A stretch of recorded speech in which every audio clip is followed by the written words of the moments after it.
Welcome to red TV. నేను మీ Teja.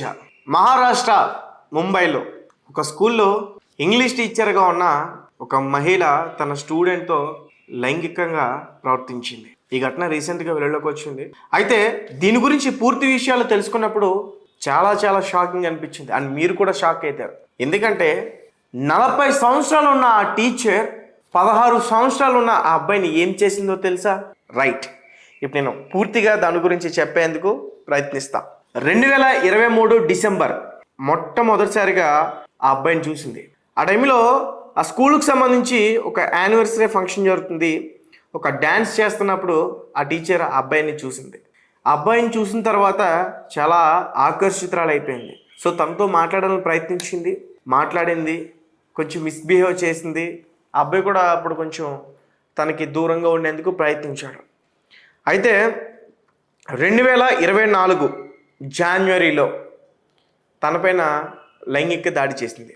And ఈ మధ్యలో తను దూరం పెట్టినా సరే వాళ్ళ ఫ్రెండ్ హెల్ప్ తోటి టీనేజర్స్కి ఇట్లా ఏజ్ పర్సన్స్ ఉన్న లేడీస్కి ఇవన్నీ కూడా కామన్, ఇవన్నీ కూడా సర్వసాధారణం, ఇలాంటివన్నీ కూడా జరుగుతూ ఉంటాయంటూ కూడా వాళ్ళకి కొన్ని కబుర్లు చెప్పింది. తర్వాత ఏజ్ పెరిగే కొద్దీ ఎవరికైనా సరే ఖచ్చితంగా ఆ ఆలోచనలు వస్తాయి. సో తనని ఏం చేసిందంటే అవి ఇంకా కూడా తనకి ఆ ఆలోచనలు కానీ ఆ రొమాన్స్ కానీ ఇంకా తనతో ఎక్కువ చేయడం, తనకి ఫీలింగ్స్ కలిగించడం, అలాంటివన్నీ కూడా చేసిన తర్వాత ఆమె కొన్ని ట్యాబ్లెట్స్ కూడా అతనికి ఇచ్చింది. యాంటీ యాంగ్జైటీ ట్యాబ్లెట్స్ ఆ వ్యక్తికి ఇవ్వడం జరిగింది. ఇచ్చిన తర్వాత ఖచ్చితంగా అబ్బాయిలో చేంజ్ అనేది వస్తుంది కదా, పైగా చిన్న వయసు. ఇంటర్ ఫస్ట్ ఇయర్ నుంచి ఇంటర్ సెకండ్ ఇయర్ వచ్చేంత వరకు కూడా అబ్బాయికి చాలా టార్చర్ చూపించింది. 5 స్టార్ హోటల్స్లో రూమ్ బుక్ చేసి అక్కడికి తీసుకెళ్ళి అబ్బాయితో మద్యం సేవించి ఆ ట్యాబ్లెట్స్ ఇచ్చి తనతో ఇష్టానుసారంగా ప్రవర్తించేది. అలాగే కొన్ని ఎయిర్పోర్ట్ దగ్గర ఉన్న హోటల్స్ దగ్గర కూడా తీసుకెళ్ళి చాలాసార్లు తనపైన అత్యాచారం చేసింది.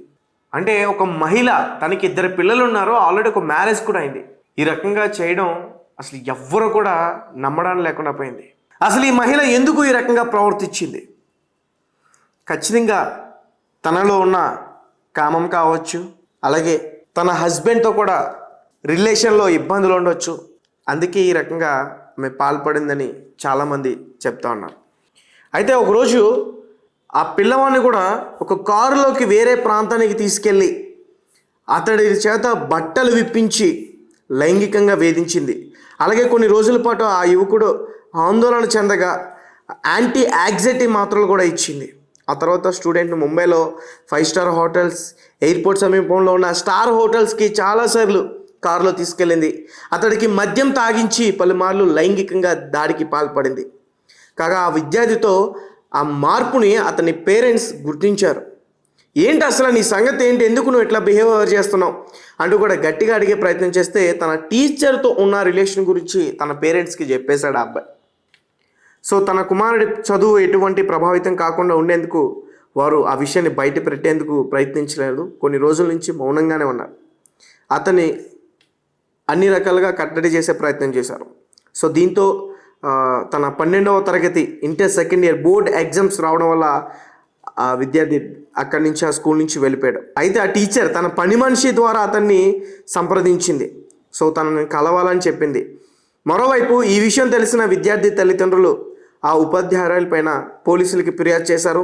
దీంతో ఫోక్సో చట్టం కింద ఆ పిల్లల సంరక్షణ చట్టంలో సెక్షన్ కింద కేసు నమోదు చేశారు. దర్యాప్తు తర్వాత ఆ లేడీ టీచర్ను అరెస్ట్ చేశారు. ఆమె వాహనాన్ని కూడా స్వాధీనం చేసుకున్నారు. అలాగే ముందు ఎవరైతే సహకరించారో ఆమె ఫ్రెండ్, ఆమెను కూడా అరెస్ట్ చేసినామంటూ కూడా పోలీసులు అధికారికంగా వెల్లడించారు. సో గైస్, చూస్తున్నారు కదా, ఒక టీచర్ 40 సంవత్సరాలు ఉన్న ఆ టీచర్, 16 సంవత్సరాలు ఉన్న ఆ అబ్బాయి. ఒక టీచర్ అంటే తల్లి తండ్రి తర్వాత ఒక గురువుని దేవుడిగా భావిస్తూ ఉంటారు చాలామంది కూడా. అలాంటి టీచర్ ఆ ఏజ్లో తనకి అన్ని విషయాలు నేర్పించాల్సిన టీచర్ తననే తప్పుదావ పండించి తనపైనే తప్పుగా బిహేవ్ చేసి లైంగిక దాడి చేసి ప్రవర్తించింది. ఇలాంటివి చాలానే జరుగుతున్నాయి, ఎక్కడో రేర్గా బయటకు వస్తున్నాయి. ఇప్పుడు కూడా ఈ వార్త వచ్చినప్పుడు బయటికి వాళ్ళ నేమ్స్ బయటికి రాల, టీచర్ పేరు కూడా బయటికి రాల, అబ్బాయి పేరు కూడా బయటికి రాల, ఆ స్కూల్కి సంబంధించిన నేమ్ కూడా బయటికి రాల. ఎక్కడ వాళ్ళ పొరుగు పోతుందని. అని ఇటువంటివి ఎక్కువగా జరుగుతున్నాయి. అండ్ ప్రతి ఒక్క పేరెంట్స్ మీ పిల్లల్ని ఎప్పుడు కూడా గమనిస్తూనే ఉండండి. మొబైల్స్లో ఎవరితో చాట్ చేస్తున్నారో అది కూడా గమనిస్తూనే ఉండండి. ఫ్రెండ్స్ ఉండొచ్చు, తప్పలేదు. ఎక్కడి వరకు ఉండాలో అక్కడి వరకు ఉంటే బెటర్ ఫ్రెండ్స్. కానీ ఇలాంటి వివాహేతర సంబంధాలు పెట్టుకోవడం, ఐ మీన్ పిల్లలది తప్పు ఉండదు, అలాంటి మహిళలు వాళ్ళతో సంబంధం పెట్టుకుని అలా బిహేవ్ చేయటం, ఇటు టీచర్స్ కావచ్చు, అటు సార్స్ కావచ్చు. గవర్నమెంట్ స్కూల్స్లో కూడా ఈ మధ్యకాలంలో ఎక్కువగా కొంతమంది స్టూడెంట్స్, ముఖ్యంగా బాలికలు, అక్కడున్న సార్స్ వల్ల లైంగిక వేధింపులకు ఎక్కువగా గురవుతూ ఉన్నారు. అండ్ పేరెంట్స్ మీ పనులతో పాటు మీ పిల్లలపైన కూడా ఖచ్చితంగా శ్రద్ధ తీసుకోవాలి. వారు ఏం చేస్తున్నారనే విషయం కూడా గమనించాలి. ఈరోజు కొన్ని ట్యాబ్లెట్స్ ఇచ్చి అతనికి యాంటీ యాంగ్జైటీ అట్లాంటి ట్యాబ్లెట్స్ ఇచ్చి అతనితో చేయకూడని తప్పులని కూడా చేయాల్సిన ఏజ్లో చేయాల్సిన తప్పులని కూడా చిన్న వయసులోనే అతనితో చేయించి చాలా చాలా పెద్ద తప్పు చేసింది. తనపైన ఫోక్సో యాక్ట్ కింద కేసు నమోదు చేయడం అయితే జరిగింది. ఇంకా దర్యాప్తు చేస్తూ ఉన్నారు. ఇంకేమైనా విషయాలు బయటపడితే మాత్రం ఖచ్చితంగా తనకి యావజ్జీవ కారాగార శిక్ష పడే అవకాశం అయితే ఉంటుంది. రైట్, ఇలాంటి టీచర్స్ని ఏం చేయాలంటారు? ఇలాంటి బెదిరింపుకి స్టూడెంట్స్ పైన పాల్పడుతున్న సార్స్ని కానీ టీచర్స్ని ఏం చేస్తే కరెక్ట్ అంటారు? ఖచ్చితంగా మా కామెంట్ రూపంలో మీ యొక్క విషయాన్ని తెలియజేసేయండి.